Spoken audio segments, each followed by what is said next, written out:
Howdy folks, Kevin here. In this video, I'm going to cover upgrading from WebDriver version 4 to version 5.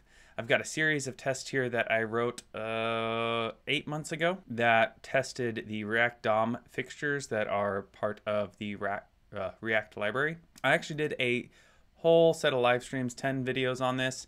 If you are interested, it's in my playlist information on that. They're about 3 hours a piece, so they are a bit lengthy. I didn't do any editing to them, but there was a reason for that. One, it takes a lot of time, and two, kind of wanted to show off behind the scenes all the things that you would go through. So this behind the scenes video is going to be upgrading this to WebdriverIO version 5. I could have done like a very basic video showing like a very basic test that you would upgrade, but that's not really real world enough to be relevant. So I wanted to get an actual set of tests that run currently using version 4.12, which is recent enough. And I'm going to upgrade this to version 5. So let me go ahead and pull up the WebdriverIO blog post because they actually have a list of changes you need to make to do the upgrade yourself. Okay, so in their blog post, they have a section on how to upgrade to V5, and they talk about some things. Who has time for paragraphs though? Let's just go to this pretty little bullet list. Read the changelog to understand all breaking changes. I've done that, and I have a video on it, and I'll link to it there. Remove all WDIO packages from your package JSON. Okay, let's go ahead and open up our package JSON. I've got that open now, and it wants me to remove all of these and that. Before I actually remove that, I'm going to remove it, and I'm going to save it though. So I'm going to open up a new file. And it's the split view so I can see these side by side. I'm gonna increase the text here just to make it easier for you to see. Anyway, so I will just copy paste that over because I want to know what services and everything I had installed so that I can make sure I get them reinstalled. Let's see if there's anything else in here. Chai doesn't need to be updated. Chrome driver, no. I mean, it probably needs to be updated because it might be out of date, but it's not out of date because of the version 5 update. The only other item is WebdriverIO. Okay. Back in our changelog, remove your node modules directory. That's a good idea. So to do that, I'm going to jump into my terminal and I'm going to run rm rf node modules. And that's going to recursively force remove node modules directory.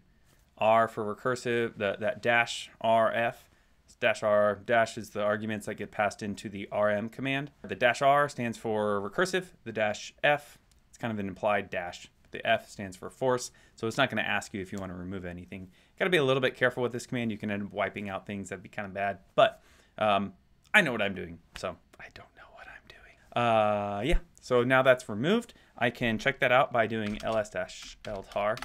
And so, you know, these are all Unix type commands, and they may not work in Windows if you're not using a bash type shell. I get confused by what bash and terminal and command line and all that is, but the default command line that you get in Windows probably doesn't have these commands available, so you'll need to do some research on that. Anyway, in this list, you see there is no node modules directory, so that was removed. Install the latest version of WebdriverIO. I should be able to run this with just WebdriverIO. However, I'm guessing it won't work because if I jump into my package JSON, you see I have my WebdriverIO dependency already defined. If I did npm install WebdriverIO, I believe it's going to just install according to what this caret is, which says the latest non-breaking change install. Well, obviously version 5 is a very big breaking change. So we do need to have that at latest because we need to tell it to ignore what we have in our package JSON and use the very latest. So I paste that command in and run. Okay, so now it's installed. You can see down here, it pulled in 5.3.5, which is amazing. They already got 2 patch versions in from the last video I did, which was yesterday, which was 5.3.3. Crazy change, really good. Looks like it has some vulnerabilities. These are from my other dependencies. They're not necessarily coming from WebdriverIO itself. It can be a little confusing because it's reporting that right after I ran the WebdriverIO installation command, but it just looks through all of your packages that you have defined and updates them for you. And I think I forgot to save my package JSON, so I'm guessing all my WebdriverIO files are going to be back in there. Let's take a look. Yeah, I forgot to save it. Oh well, I can just delete those again.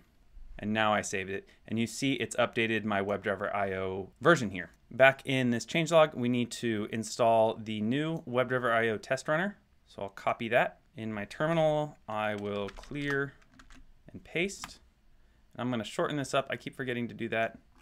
That way it's not so far down on the screen. Okay, so it's installed again, and I have that same vulnerability issue that's coming through. It actually has fewer vulnerabilities, and I believe the reason for that is because I removed those WDIO packages that were out of date anyway. So it reports fewer vulnerabilities. I should do a video sometime about how to audit and fix this type of stuff, because it is something that it's kind of important to know, because security issues, they're luckily pretty few and far between right now, but they do happen. So it's a good thing to keep an eye out for. Our next step, if you have a WDIO configuration file in your root directory, create a backup. So this command is, again, if you're on Windows, it's going to be a little bit different, but I will paste that in. And now if I do my ls-ltar, ltar is just something to get this specific format. I like it because it's got a little bit more information than just plain ls. See ls, it's all jumped together. This one is kind of line by line, and you can see who owns everything and all sorts of other information. So anyway, we wanted to see this configuration file is still there, but a new one was created called backup.configuration. You're probably not going to use this backup. In the long run, you're going to delete it eventually, but it's good to have a backup just in case. But yeah, that cp command ran a copy, so it didn't move it. mv would have moved it. We could have done that, but we're just following the instructions here. So we did a copy. Rerun the configuration wizard, paste that in and go. And now it asks us, where should your tests be launched? Oh, I guess it doesn't have another option. Yes, we'll install it. I'm going to go ahead right now and pull open that configuration file, because it's been so long since I've worked on this, I kind of forgot how I had it all set up. Okay, so now I've got my terminal and my configuration file side by side. We can look through this. So where's my automation backend located? That's going to come down to my services. It does not look like I'm using Sauce Labs to run this, although I do run this through Circle CI, which may use Sauce Labs. Let me double check on what my Circle CI file says. Okay, so here's my Circle CI file. I may just use Docker in order to run these in the background. Yeah, so I'm just running these all locally. So I can go back and just say on my local machine. This uses Jasmine. I usually use Mocha, but for this one, I wanted to use Jasmine because Jasmine's syntax is fairly similar to Jest, which is what the folks at Facebook like to use, because that's the project that they own. We would like it to install for us. This is a new one. Do we want to run command synchronous or asynchronous? I love synchronous mode, super cool. My test files are located. Let's see where they're located. So here's my directory. If I go into test, they are just inside of there.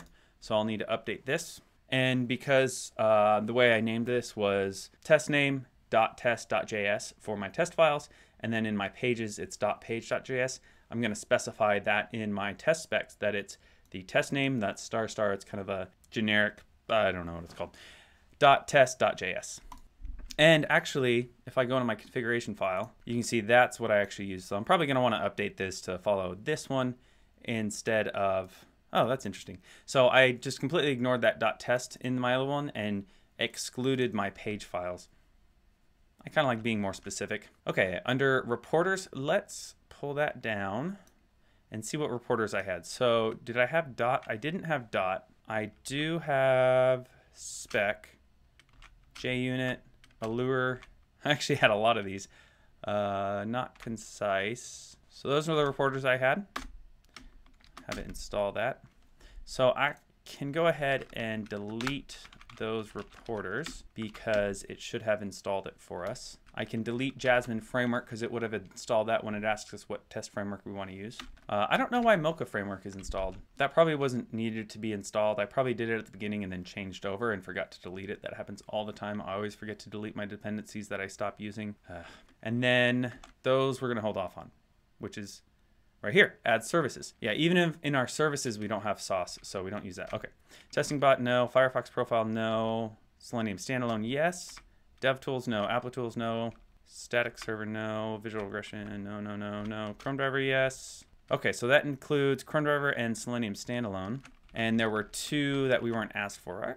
Huh. I thought the screenshot service was part of this list of services that we could add, but it looks like it's changed and it's no longer there. We'll just have to manually install it. Doesn't take that much time. Level of my logging verbosity. This has changed. Let's see what I used to have it at. I had it at silent, so I can go ahead and keep it at silent. Base URL, let's grab that. It's my localhost URL. And now it's installing everything. Great, so that step is done. Let's jump back into that blog post. Rerun, merge custom modifications of your old configuration file into your new config file. There's no automated tool that does this for you. You just have to manually do it. So let's go and do that now. We're going to open that new configuration file, move this one to the side so we can see them side by side. Okay, and I'm going to scroll up to the top and I'm going to copy all of this. And I said copy, I'm actually going to cut it because I want to know what I've changed and what I haven't. Just going to look through here and see if I need to update anything. Nope, doesn't look like I need to update anything in here. It all should still work as expected. Next, instead of doing this exports.config, I wanted to be able to modify the WebdriverIO config at the bottom of the file. So I define a local variable and I save it for later. So I'll do the module.exports at the bottom. Specs, I'm going to stick with this option of defining just those test files. That way I don't have to define an exclude. I could if I want to, but I'll leave it at this. Max instances, you see I define here, so I can get rid of that, and it will use the max instances I define on line 6. And the same thing with capabilities. And I believe this is called shorthand object notation. I believe that's what this is called, where you just put the name of the variable you want to use in both your local scope, so the variable you defined at the top, in this case max instances, and the name of the property that you want on the object, which again is max instances. If those both match, you can do this trick here. I'll go ahead and install Screenshots Cleanup. We're going to see in a moment. Actually, let's go ahead and open up the npm page for this and maybe the git page for this to see if they've done any updates to work in WebdriverIO version 5. So their latest update was a year ago, so they haven't updated this since version 5. If I go to the issues page, nothing on version 5, not even an open issue. Last update March 3rd, so there's no way they would have had version 5. Let's go ahead and install it and see if we can get it to run. If not, we may just remove it and find another service. All this really does is take a folder and delete that folder. The one thing that I would be confused that may have broken it is this on prepare. Maybe that's a different hook, or maybe the way you define this as a service is a little bit different. But you see it just gets the folder, checks to see if it exists. If it does, then it runs rimraf, which is a way to delete folders. Same thing here. It's a basic little service. Doesn't do a lot per se in WebdriverIO. It just hooks those two things together, and there are different ways of doing this. So to install it, I'm going to grab the name of the package from that note that I had. Come back into my terminal and run npm install and paste it. Now I'll copy that screenshot cleanup service over to my new configuration file. You see it doesn't include Chrome Driver, or my old one didn't have Chrome Driver or Selenium Standalone in it. I think that's, if I go down to the bottom. Okay, so I am using BrowserStack, so I should have installed that service. Kind of surprised it wasn't in my package.json. Let me check something. So I didn't have it in here.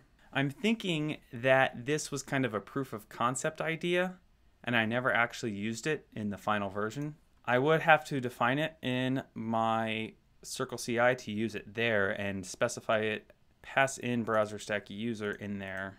So I think what I'm going to do, I'm just going to ignore this part and leave this Selenium Standalone in my services to begin with.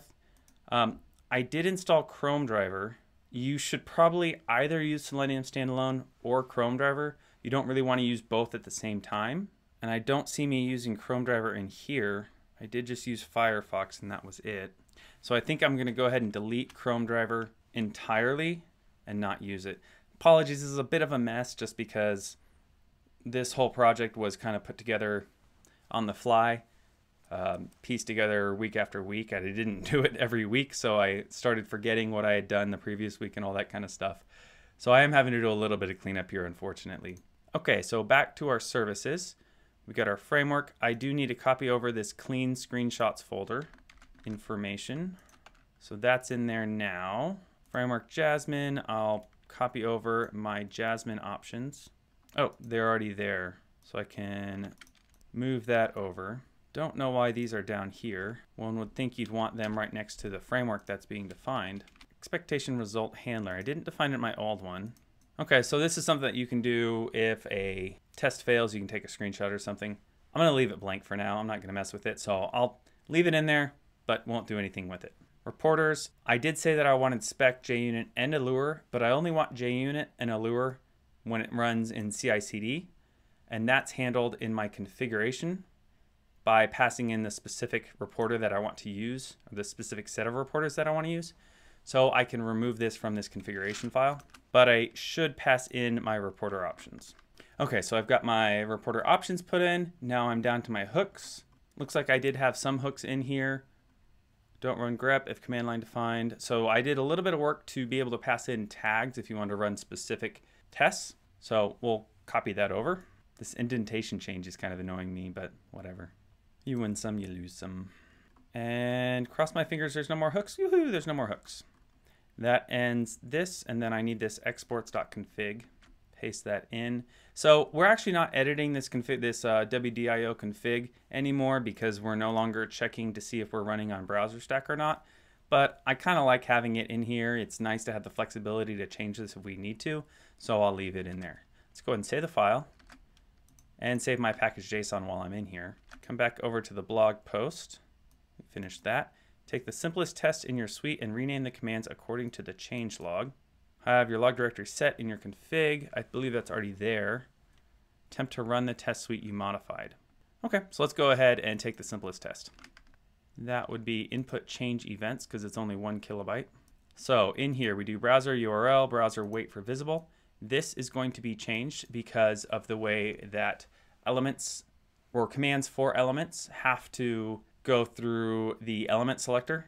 So pretty simple change. I cut that part, remove that, add a $sign and say there, wait for visible. And I should have kept the parentheses. Oh well. So that's one change. If you want more information on that change, I talk about it in that changelog video. Do toggle button I define, first radio I define, second radio I define, toggle button.click is fine. These are all good to go. This looks good. Let's open up. Actually, no, I thought this would be a page object, but it's all defined inside of here, so there aren't any page objects for this. So I can save this file and run it. Here they pass in the spec file name. So we're going to do basically the same thing. I need to go into my package.json. I have a test command that's just WDIO, so nothing fancy there, but there is a pretest command that in NPM, if you define pretest, anytime you run test, it's going to run the pretest command, which goes in and cleans it. So let's jump back into our terminal, bring that back up, and I can run npm test -- I need to pass in that spec name to WebdriverIO, to the WDIO command. So I got to use that -- followed by the parameters I want to pass into that command, which is spec input change events.test.js, which is the name of the file. So you see that got passed in. Now it's running. Chrome should be popping up. There it is. And it ran. And I have a failing option. Wait for visible is not a function. That's right, because wait for visible got removed. I'm going to go into the changelog and search for wait for visible. Is now wait for displayed. So back in my test file, I'll change that over, save it, jump back into my terminal and run this again and cross my fingers that it works this time. There we go. We got it passing now. So not too many changes here to make that update, just that little terminology difference. If I had a lot of files, I'd probably want to write a command line utility that switches that over. But since it's just this one, it's not that big of a deal. Okay, let's see what they recommend next. Repeat on your remaining test files. Then add reporters and services back to that to see if they work as expected. Okay, so I have 2 other test files. I'm going to update the next one and cross my fingers that it works, and probably do like a little time lapse since it's going to take a little bit of time.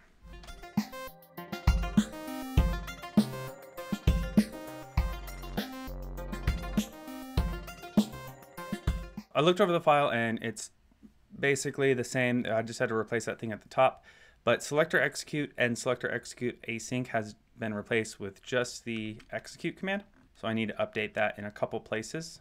in this test case file and in this test file itself. But since I'm using page objects and those page objects return these elements, a lot of these I've already converted over to that element first system of commands versus using browser.whatever. The other thing up here, I did wait for text.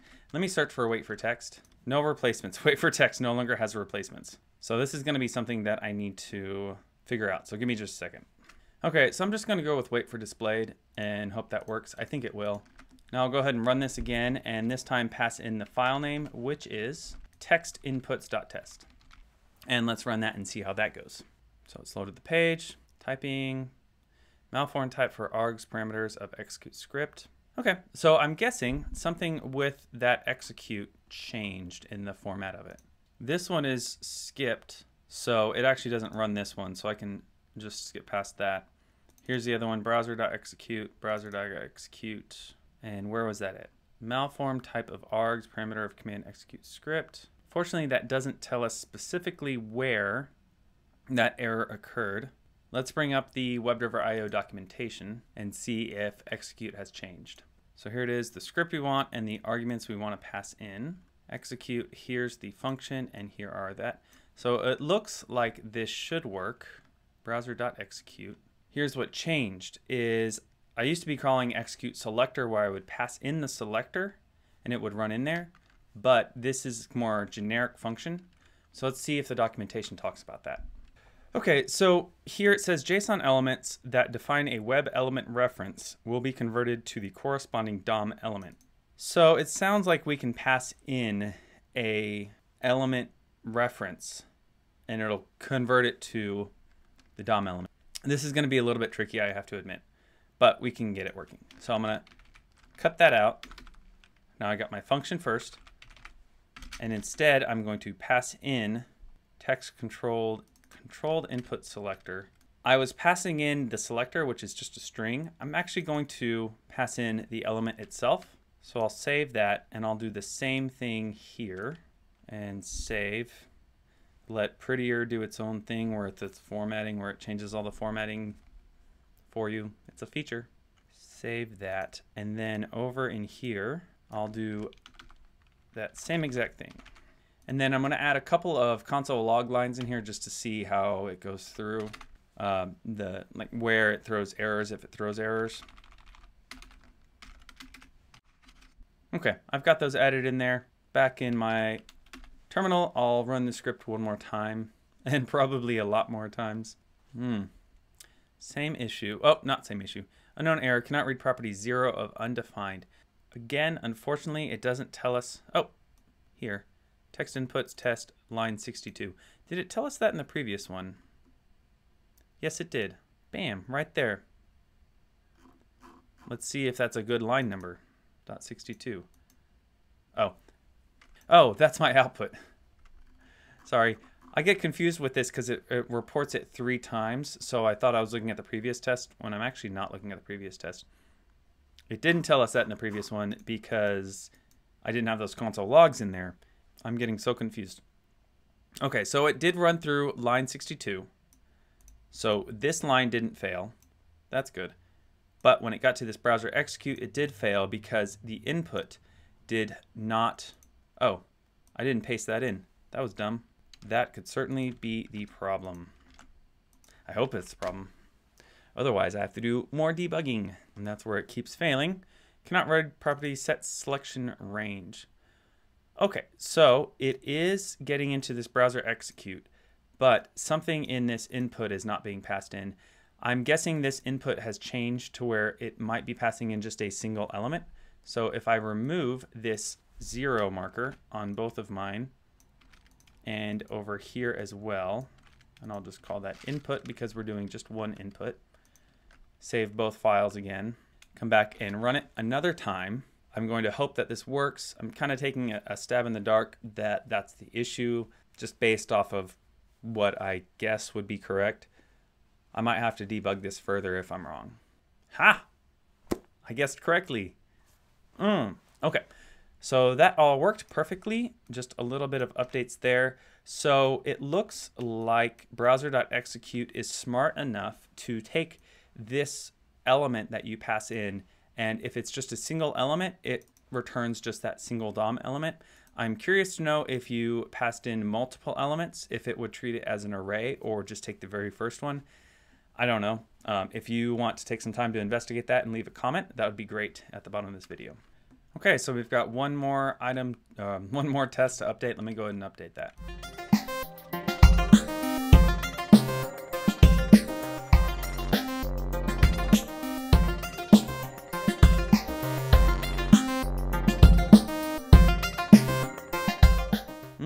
Close, but no cigar. Browser.scroll is not a function.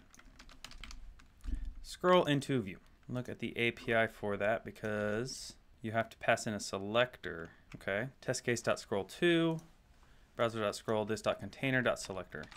So all I need to do is move that over and get rid of that, and it should work. Not quite. This.container.scroll. Oh, that's right. It's scroll into view.